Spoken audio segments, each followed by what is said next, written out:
सर्वमंगलमांगल्ये शिवे सर्वार्थसाधिके शरण्ये त्र्यंबके गौरी नारायणी नमोस्तुते।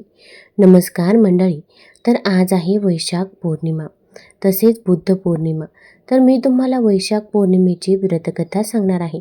त्याचसोबत अन्नपूर्णा मातेची आणि भगवान श्री विष्णूंची सत्यनारायणाची कथा सांगणार आहे। ही कथा ऐकल्यामुळे आपल्या आयुष्यातील संकट, दुःख, दारिद्र्य, गरिबी ही दूर होत असते आणि भगवान विष्णू आणि माता लक्ष्मीचा आपल्याला आशीर्वाद देखील प्राप्त होत असतो। त्यामुळे व्हिडिओ स्किप न करता शेवटपर्यंत जरूर बघा। चॅनलमध्ये नवीन असाल तर चॅनल लाईक करा आणि सबस्क्राईब देखील करा। तसेच आपल्या मित्रपरिवारासोबत देखील शेअर करा। बौद्ध धर्मियांबरोबरच हिंदू धर्मातही ही तिथी तितकेच महत्त्वाची आहे। पौराणिक कथेनुसार वैशाख पौर्णिमा भगवान विष्णूंशी जोडली गेलेली आहे। तसेच भागवत पुराणानुसार बुद्ध हे विष्णूचेच 9वे अवतार मानले गेले आहेत। वैशाख पौर्णिमा सत्यविनायक पौर्णिमा म्हणूनही ओळखली जाते। पौराणिक कथेनुसार भगवान श्रीकृष्णाने त्यांचा मित्र सुदामा याला गरिबी आणि दुःखातून मुक्ती मिळवण्यासाठी सत्यविनायकाचा उपवास करण्यास सांगितले होते अशी मान्यता आहे। बुद्ध पौर्णिमेच्या दिवशी धर्मराजाची ही पूजा केली जाते। धर्मराजाची पूजा केल्याने अकाली मृत्यूची चिंता राहत नाही असं सांगितलं जातं। मानवी जीवनातील दुःखे निवारण्यासाठी बुद्धांनी 8 मार्ग सांगितले होते। यम, नियम, आसन, प्राणायाम, प्रत्याहार, ध्यान, धारणा, समाधी। बुद्ध पौर्णिमेला बोधगया येथे जगभरातून बौद्ध अनुयायी येतात आणि प्रार्थना करतात। बौद्ध धर्माच्या धर्मग्रंथांचे अखंड वाचन पठण केले जाते। एका पौराणिक कथेनुसार कांतिका नगरात धनेश्वर नावाचा ब्राह्मण राहत होता। दररोज मिळत असलेल्या भिक्षा आणि दान यावर त्याची उपजीविका सुरू होती। त्याला संतान नव्हते। एकदा त्याची पत्नी भिक्षा मागण्यासाठी नगरात गेली असताना तिला सर्वांनी वांज म्हणून भिक्षा देण्यास नकार दिला। तेव्हा तिला एकाने 16 दिवस काली देवीची पूजा करण्यास सांगितले। सांगितल्याप्रमाणे पती पत्नीने तसेच केले। त्यांची भक्ती बघून 16 दिवसानंतर देवी प्रकट झाली आणि देवीने ब्राह्मणाच्या पत्नीला गर्भवती होण्याचा आशीर्वाद दिला आणि म्हटले की आपल्या सामर्थ्यानुसार प्रत्येक पौर्णिमेला दिवा लावा। या प्रकारे प्रत्येक पौर्णिमेला दिवे वाढवत जावे जोपर्यंत किमान 32 दिवे होत नाही। मग ब्राह्मणाने आपल्या पत्नीला पूजेसाठी झाडावरून आंब्याचं कच्चं फळ तोडून दिलं आणि पूजा केल्यावर त्याची पत्नी गर्भवती झाली। प्रत्येक पौर्णिमेला देवीने सांगितल्याप्रमाणे ती दिवे लावत होती। देवीच्या कृपेने तिने एक पुत्राला जन्म दिला, ज्याचे नाव देवदास असे ठेवले। देवदास मोठा झाल्यावर त्याला त्याच्या मामासोबत शिक्षण घेण्यासाठी काशी येथे पाठवले। काशीत असे काही घडले की धोक्याने देवदासचा विवाह झाला। देवदास म्हणाला की तो अल्पायू आहे, तरी बळजबरी त्याचा विवाह केला गेला।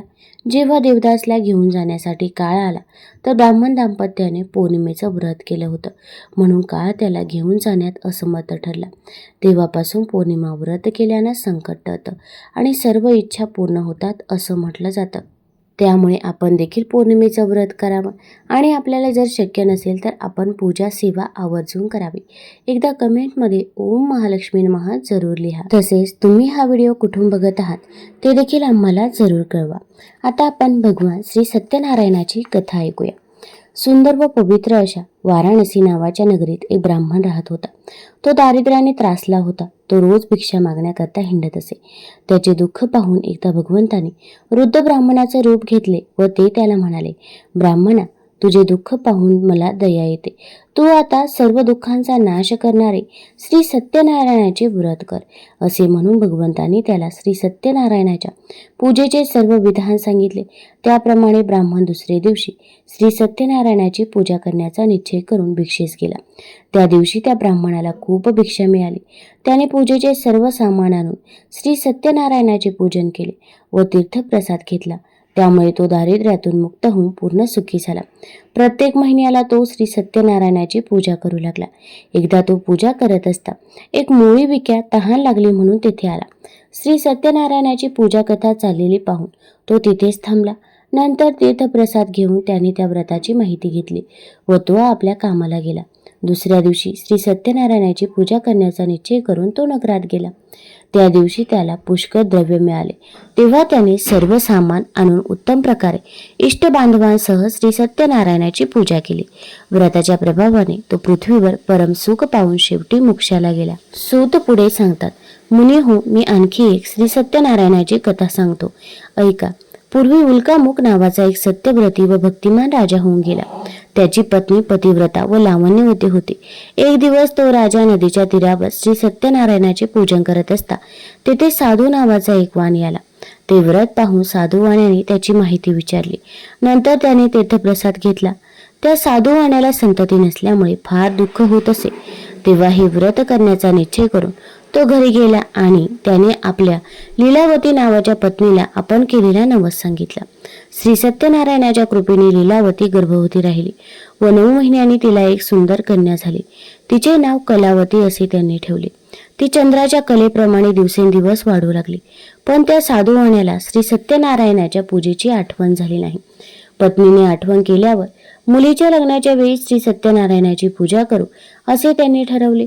पुढे मुलगी मोठी झाल्यावर तिचे लग्न कांचन नावाच्या नगरातील एका योग्य वाण्याच्या मुलाबरोबर ठरवले. मोठ्या आनंदपूर्वक साधू वाण्याने तिचे लग्न करून दिले. पण त्याला श्री सत्यनारायणाच्या पूजेची आठवण राहिली नाही. त्यामुळे भगवान सत्यनारायण याच्यावरती रागवले. ती हकीकत आता ऐका. थोड्याच दिवसांत तो साधूवाणी व्यापारासाठी जावयासह सिंधू नदीच्या तीरावर असणाऱ्या रत्नपूर नगरात गेला. तेथे व्यापार करून काही दिवस सुखात गेल्यावर श्री सत्यनारायणाच्या शापाने त्याला भयंकर दुःख प्राप्त झाले. थोड्या दिवसांनी तेथील चंद्रकेतू राजाच्या वाड्यात चोरी झाली व द्रव्य घेऊन चोर पळून गेले. राजदूतांनी त्यांचा पाठलाग केल्यामुळे ते घाबरले व शेजारीच असलेल्या साधू वाण्याच्या घरी त्यांनी ते चोरीचे सामान टाकून दिले. पाठीमागून राजदूत आले. त्यांनी वाण्याला चोर म्हणून पकडून जावयासह राजासमोर आणून उभे केले. राजानेही फारसा विचार न करता त्यांना बंदीत टाकले. इकडे साधू वाण्याच्या घरीही चोरांनी सर्व लुटून नेले.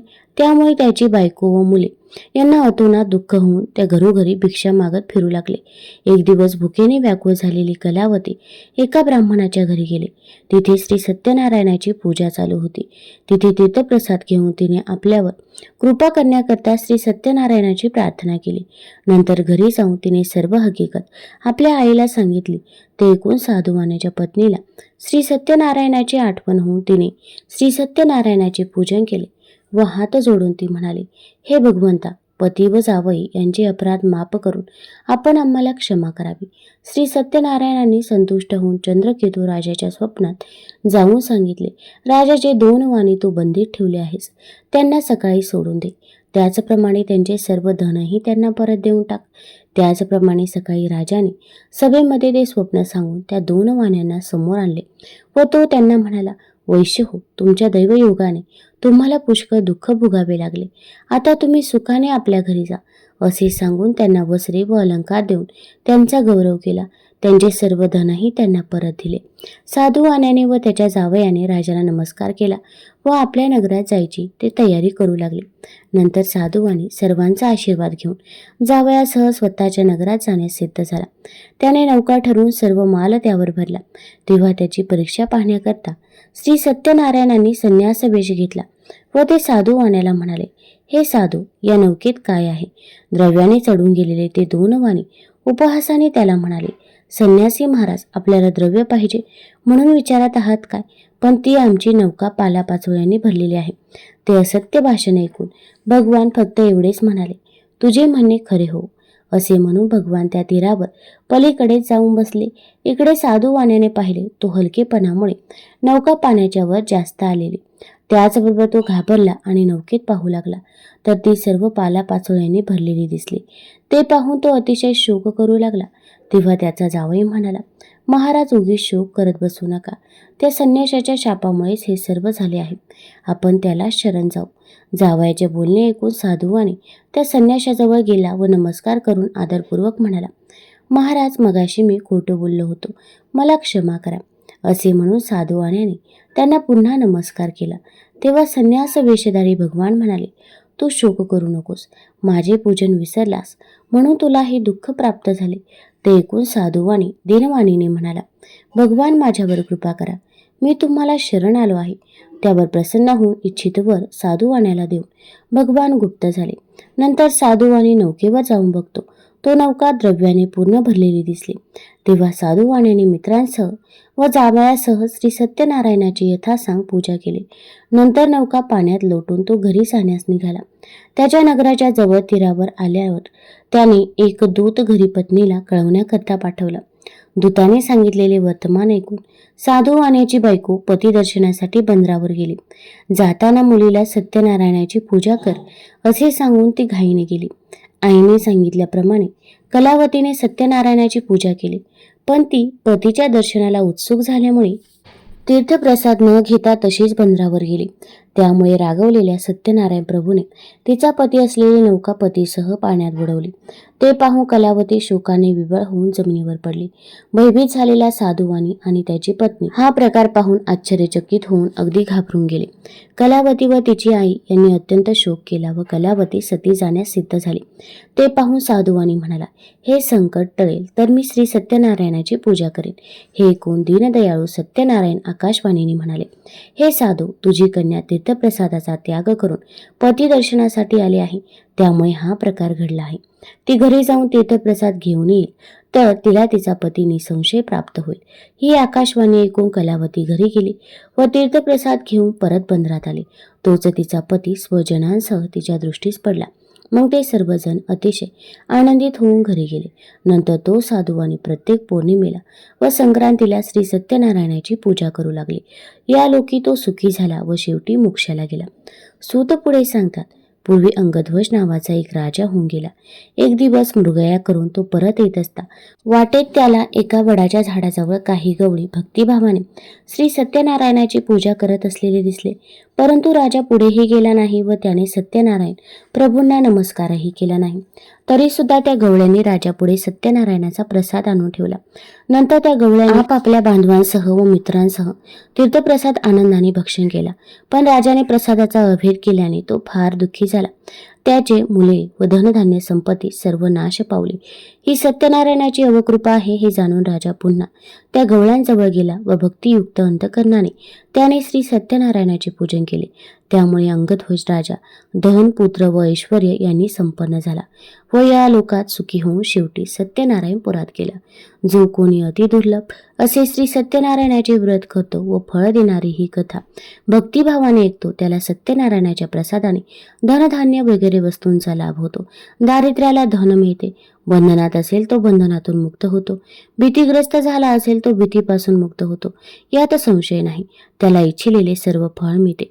त्याला सत्यनारायण लोक प्राप्त होतो. मुनी हो, असे हे सत्यनारायण व्रत मी तुम्हाला सांगितले.